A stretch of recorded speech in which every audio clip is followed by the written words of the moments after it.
পবিত্র কোরআনের ৩১তম সূরা লোকমান। সূরাটি অবতীর্ণ হয় পবিত্র মক্কায়। যারা নামাজ আদায় করে, যাকাত দেয় এবং আখিরাতে বিশ্বাস রাখে তাদের জন্য এই সূরাটি একটি মহামূল্যবান জীবন পথের নির্দেশিকা। বিস্তারিত থাকছে সঞ্জিদা আজিজের ডেস্ক রিপোর্টে। পবিত্র কোরআনে সূরা লোকমান এক অনন্য দিক নির্দেশনা। মূলত লোকমান হাকিম, যিনি তার পুত্রকে অসাধারণ কিছু উপদেশ দিয়েছিলেন, সেই উপদেশগুলোর মূল বার্তাগুলোই সূরা লোকমানে উল্লেখ করা হয়েছে, যে উপদেশগুলো জীবনের চলার পথকে বদলে দিতে পারে।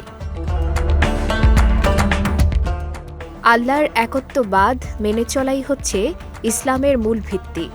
শিরক করা সবচেয়ে বড় গুনাহ এবং এটি চরম সীমা লঙ্ঘন। তাই সূরা লোকমানে এমন কাজ থেকে বিরত থাকতে বলা হয়েছে। নামাজ শুধু দৈনিক এক প্রকার ইবাদত নয়, বরং এটি আল্লাহর নৈকট্য লাভের মাধ্যম। নামাজে দাঁড়ালে মনকে স্থির রাখার চেষ্টা করা জরুরি, যেন শয়তান আমাদের মনোযোগ বিভ্রান্ত না করে। তাই নামাজে একাগ্রতা রাখা জরুরি। তাড়াহুড়ো করে খাওয়ার ফলে বিপদ ঘটতে পারে। খাবার ভালোভাবে চিবিয়ে ধীরে খাওয়ার অভ্যাস জীবন রক্ষায় সহায়ক। সূরা লোকমানে খাবার ধীরে খাওয়ার পরামর্শ দেয়া হয়েছে। অন্যের গোপনীয়তায় হস্তক্ষেপ করা থেকে বিরত থাকা উচিত। দৃষ্টির হেফাজত আমাদের নিজেদের মর্যাদা রক্ষার অংশ। তাই অহেতুক হস্তক্ষেপ থেকে সকলের বিরত থাকা উচিত। অসতর্কভাবে বেশি কথা বলার ফলে অনর্থ হতে পারে। সংযমী বাক্যালাপ ব্যক্তিত্বের মর্যাদা বৃদ্ধি করে।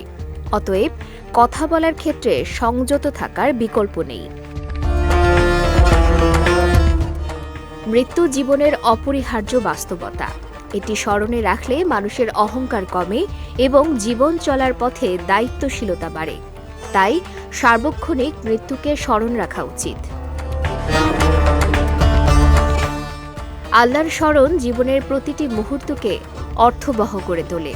সূরা বাকারায় আল্লাহ বলেন, যদি তোমরা আমাকে স্মরণ করো তবে আমি তোমাদের স্মরণ করব।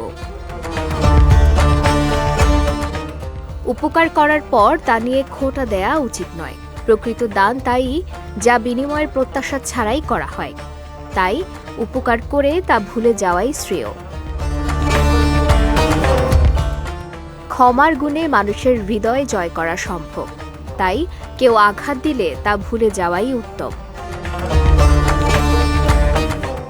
সূরা লোকমানের এই উপদেশগুলো শুধুমাত্র ধর্মীয় শিক্ষা নয়, বরং এগুলো মানবিক মূল্যবোধের মূর্ত প্রতীক। উপদেশগুলোর সঠিক প্রয়োগ জীবনে বয়ে আনতে পারে শান্তি ও সমৃদ্ধি। সঞ্জিদা আজিজ, বিজয় টিভি, নিউজ ডেস্ক।